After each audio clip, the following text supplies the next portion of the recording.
रवां कारोबारी हफ्ता पाकिस्तानी स्टॉक एक्सचेंज में कारोबारी सरगर्मियों के लिए मिस्बत रुझान रहा। इस कारोबारी हफ्ते के दौरान पाकिस्तानी स्टॉक एक्सचेंज के 100 इंडेक्स की सतह 20 माह में बुलंद तरीन सतह पर पहुंच गई और इंडेक्स कारोबारी हफ्ते में 1156 पॉइंट्स मिस्बत रहा। यह कारोबारी हफ्ता आशूर मुहर्रम की छुट्टियों की वजह से 4 रोज़ पर मुहित था।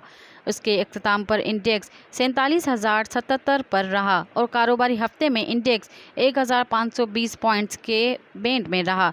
इस कारोबारी हफ्ते में 1 अरब 50 करोड़ शेयर्स के सौदे हुए। शेयर बाजार के कारोबारी मालकियत 50 अरब 41 करोड़ रुपए रही। मज़ीद ख़बरनि ऐं तफ़सीलात लाइ विज़िट कयो असांजी वेबसाइट www.awamiNewsHD.com ऐं ॾिसंदा रहो अवामी न्यूज़ HD।